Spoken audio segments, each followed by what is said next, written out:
Hello friend, good morning. देखिए मैं आपको क्या बता रहा था, मैट्रिसेस बता रहा था। What I explain in matrices, definition of matrices. I explain definition of matrices. Today I just हाँ सुन लीजिए, एक बात थोड़ा दिमाग में कुछ और आ गया था। मैं ये कह रहा हूं कि अभी हम लोग मैट्रिसेस में आज करने जा रहे हैं कि किसी मैट्रिक्स के एलिमेंट को कैसे रिप्रेजेंट करेंगे। ठीक है, to locate any particular element of a matrices. तो हम लोग जो आप पढ़े थे, जैसे मान लीजिए कि हम लोग ए मैट्रिक्स लिए, ए मैट्रिक्स में आप कहा सिर्फ देते थे आई जे, सिर्फ देते थे, कहीं कहीं पे देखते थे आई जे। तो यही मैट्रिक्स को कैसे करेंगे भाई? तो ये तो पहला एलिमेंट मैं बार बार आपको बोल रहा हूं कि ये किसको बताएगा, रो को, और ये किसको बताएगा, कॉलम को। सेकंड सफिक्स जो है इस एलिमेंट का, पहला सफिक्स जो है बता रहा है रो को, और सेकंड सफिक्स है वो कर है कॉलम के। इसी के लिए बताया भी गया representation of a matrix in two suffix. तो अगर टू सफिक्स में रिप्रेजेंट करना हो तो कैसे करेंगे, इस ढंग से आपको रिप्रेजेंट करेंगे। अब इसको 3x3 मैट्रिक्स या m इंटू n मैट्रिक्स करके देख लेते हैं। या मान लीजिए कि हम लोग हम 3 मैट्रिक्स ही करके देख रहे हैं। ठीक है, तो 3 मैट्रिक्स में हम लोग क्या ले लेंगे, यहाँ पे ले लेंगे हम लोग A11, A12, A13। ठीक है, देखिए 1 1 पहला रो को बता रहा है, 2 1 2 2 2 3, यहाँ पे 2 2 2 ये क्या पहला रो को बता रहा है, 1 2 3 ये कॉलम को बता रहा है। ये हम लोग कर दिए 3 1 3 2 3 3। यहाँ पे 3 जो है पहला कॉलम नहीं, 1 2 3 तीसरा कॉलम, रो देखिए 1 2 3। ठीक है, यहीं पे देखिए तो ये है तो तीसरा ही कॉलम, लेकिन सॉरी तीसरा ही रो, लेकिन कॉलम क्या है दूसरा, तो 3 2 कर लिए इस ढंग से। तो मान लीजिए एक पार्टिकुलर इसी को हम लोग देखने जा रहे हैं, इसी को आप लीजिए। तो इसमें क्या कीजिएगा कि यहाँ जो ये वाला पार्ट है 2, इसको क्या कहेंगे, सेकंड रो। क्या कहेंगे, सेकंड रो। और यहाँ पे सेम ही चीज है ना बाबा, तो इसको क्या कह दिए हम लोग, सेकंड कॉलम। उसी ढंग से अगर आप इसको भी चेक करते हैं, ठीक है, तो यहाँ पे ये क्या कीजिएगा, ये जो 2 है, 2 किसको बता रहा है, सेकंड रो, और ये 3 किसको बता रहा है, थर्ड कॉलम, थर्ड कॉलम। तो आप क्लियर हो गए कि नहीं कि मैट्रिक्स के किसी एलिमेंट यानी कोई पार्टिकुलर एलिमेंट को कैसे रिप्रेजेंट करते हैं, 2 सफिक्स लगा के रिप्रेजेंट करते हैं। ठीक है, जिसको आईजे के रूप में अभी जस्ट देखेंगे। 2 सफिक्स के रूप में करते हैं। पहला सफिक्स हमको क्या बता रहा है, रो को, और सेकंड सफिक्स हमको क्या बता रहा है, कॉलम को। क्लियर है सब लोग? ठीक है, तो अब क्या कर रहे हैं हम भाई, अब करने जा रहे हैं, इसको रफ करने जा रहे हैं क्योंकि आप कर लिए। तो यहाँ पे अगर आप रिप्रेजेंट करते हैं ये कि ए आई जे, ठीक है, तो ये इसके जगह पे अगर सेकंड रो से कॉलम लेंगे तो क्या हो जाएगा, A22 हो जाएगा कि नहीं, A22 हो जाएगा।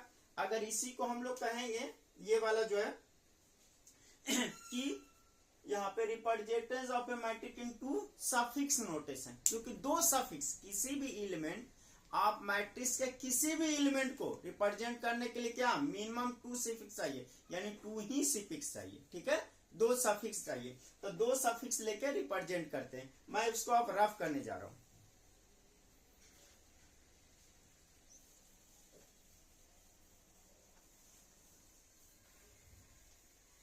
ठीक है सभी लोग को।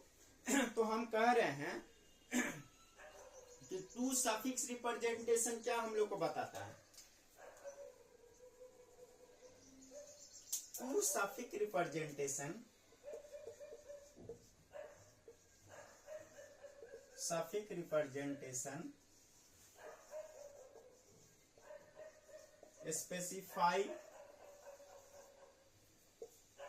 रो एंड कॉलम्स। किसको बता रहा है, रो और कॉलम को बता रहा है। क्लियर? तो पहला पॉइंट सब लोग को क्लियर है कि नहीं, देख लीजिए, मैं भी चेक कर लेता हूं क्लियर है कि नहीं।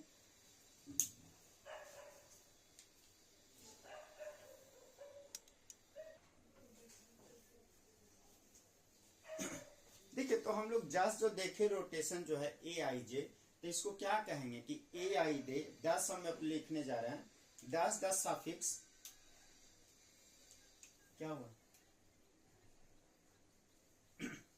तो हम कह रहे हैं 10 ए आई जे, बार बार कह रहे हैं कि आई हम लोग को रो को रिप्रेजेंट कर रहा है, जे हम लोग का कॉलम को कर रहा है। 10 I J representation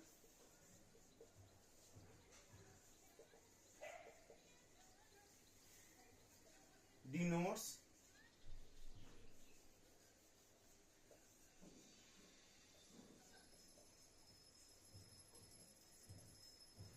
rows and columns of a matrix। क्योंकि हम लोग वहां पे ए से रिप्रेजेंट किए थे मैट्रिक्स को, तो हम कर लिए मैट्रिक्स ए। यहां तक आप क्लियर हैं? अब मैं इसे रफ करने जा रहा हूं क्योंकि इसमें कुछ ऐसा है नहीं जो आप नहीं जानते हैं। क्लियर? तो मैं अब रफ करता हूं।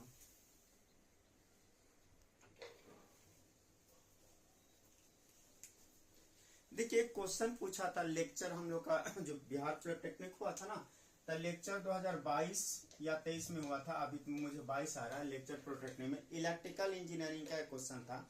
इसमें कह रहा है क्वेश्चन जो कह रहा है वो क्वेश्चन 1 करके ही कह रहा हूँ। क्वेश्चन हम लोग को कह रहा है a matrix as a value. Question हम लोग कह रहा a matrix matrix has a value. ये बीएस ग्रीवाल का ही क्वेश्चन है।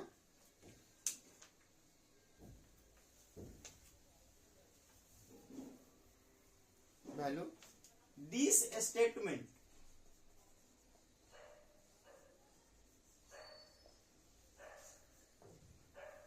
क्लियर?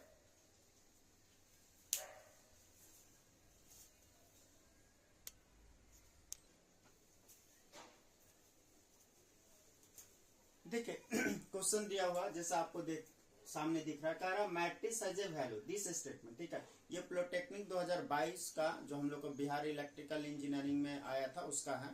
कह रहा has a value this statement, और ज्यादातर बच्चे इसको भी गलत किए थे। कह रहा मैट्रिक्स का वैल्यू है, ये स्टेटमेंट जो है इज ऑलवेज ट्रू, हमेशा सही है।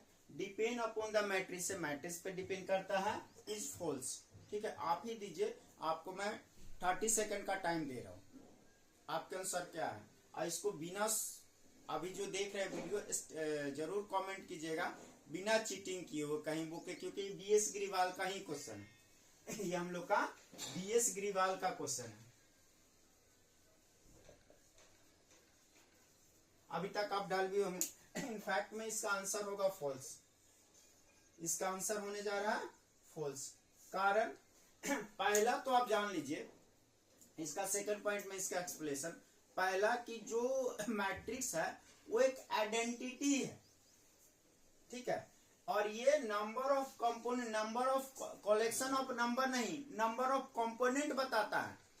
ठीक है, मैट्रिक्स एक आइडेंटिटी किसका, number of collection of component कह रहा है। इसको हम लोग कह रहे हैं कलेक्शन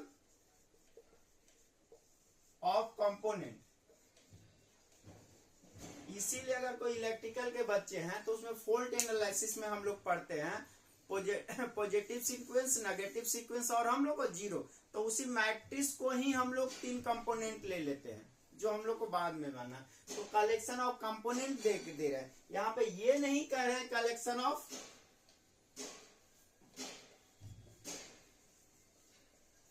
ऑफ नंबर, ये हम नहीं कह रहे हैं। ठीक है, इस स्टेटमेंट को ना लेके ये स्टेटमेंट लेंगे। तो भाई ये आप पॉइंट कह रहे हैं कि कलेक्शन ऑफ कंपोनेंट माने कह रहे हैं कंपोनेंट बता रहा है। जैसे वहां पे ले रहे थे तो एक रो, पहला जो रो हुआ एक कंपोनेंट हुआ, दूसरा रो दूसरा कंपोनेंट, तीसरा रो तीसरा कंपोनेंट हो गया, पहला कॉलम पहला कंपोनेंट हुआ, दूसरा रो दूसरा कंपोनेंट हुआ, दूसरा कॉलम दूसरा कंपोनेंट। इस ढंग से इसका कंपोनेंट लेते हैं, ये ना करके लेते हैं। और भाई मैट्रिक्स का वैल्यू नहीं होता है, उसका तो डिटर्मिनेंट निकालते हैं, तो डिटर्मिनेंट का वैल्यू होता है। क्लियर है सभी लोग को?